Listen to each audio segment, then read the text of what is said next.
बच्चों करते हैं रिवीजन और लाते हैं एग्जाम में अच्छे मार्क्स। नाम है कैपेसिटर इन पैरेलल, यानी कि बहुत सारे कैपेसिटर्स को पैरेलल में लगाया गया है। बच्चों पूरी की पूरी कैपेसिटर, उसके डेरिवेशन और जो एग्ज़ाम में पूछे गए हैं इंपॉर्टेंट क्वेश्चंस, पूरी सीरीज़ अपलोडेड है, प्लेलिस्ट में चेक जरूर करना। तो आते हैं कैसे लगाते हैं कनेक्शन, देखो इसके साथ साथ रिवीजन भी है बच्चों। ये रिवीजन फार्मूला जिसको आप छोटे छोटे फार्मूले भूल जाते हो, अब एग्ज़ाम में ऐसा नहीं होगा क्योंकि मल्टीपल टाइम रिवीजन हो रहा है। चलो ये रहा पैरेलल कनेक्शन, यहाँ से पॉजिटिव, ये नेगेटिव, करंट जाता है कुछ यूँ। जैसे ही करंट गया कुछ यूँ तो ये है C1 पहला पॉजिटिव और ये भी C2 ये पहला पॉजिटिव, उसके बाद नेगेटिव नेगेटिव।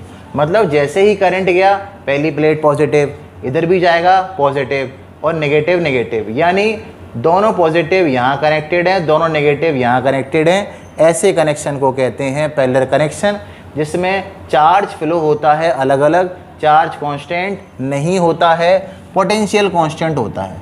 तो इसलिए हम चार्ज को निकालते हैं टोटल चार्ज। अगर C1 C2 C3 होते तो मैंने 3 तक लिख दिया, Q1 + Q2 + Q3। जैसे कि मैंने कहा Q1 के लिए क्या होगा C1V, V तो कांस्टेंट है, Q2 के लिए C2V, Q3 के लिए C3V। आ जाते हैं फाइनली, V कॉमन ले लिया, काट दिया, Cp = C1 + C2 + C3। ये है फाइनल फार्मूला जिसको आप आसानी से कर लोगे। अब देखने वाली बात है कि डायग्राम 1 और एक डायग्राम 2, क्या इन दोनों डायग्रामों में आप पहचान पाओगे कि कौन सा पैरेलल है कौन सा सीरीज़। ये देखो जैसे ही करंट यहाँ से आएगा, करंट को डायरेक्शन मिल रहे हैं 1 2 और 3। ये वाला पॉजिटिव, यहाँ से गया पॉजिटिव पॉजिटिव, यानी कि ये और ये सब यहाँ नहीं यहीं, एक ही बात है, बीच में कुछ नहीं है, एक जगह कनेक्टेड, और इनके नेगेटिव दूसरी जगह कनेक्टेड।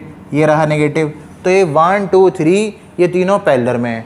आते हैं इस पर, ये रहा पॉजिटिव, करंट गया, ये बैटरी है, करंट गया पॉजिटिव नेगेटिव, फिर करंट गया पॉजिटिव नेगेटिव, फिर करंट गया पॉजिटिव नेगेटिव। तो मतलब ये पैरेलल में तो नहीं है, क्योंकि पॉजिटिव के बाद क्या आ रहा है नेगेटिव, पॉजिटिव के बाद नेगेटिव, पॉजिटिव के बाद नेगेटिव। तो ये क्या है सीरीज़ में। आते हैं रिवीजन, Q = CV हम जानते हैं, ये एनर्जी का फार्मूला 12CV² या फिर Q²/C। ये है conducting plate, sorry dielectric plate जब कैपेसिटर में डाली जाती है। A ε0 D - T + Ty/K, T है थिकनेस, K है डाइलेक्ट्रिक जो गिवन होगा।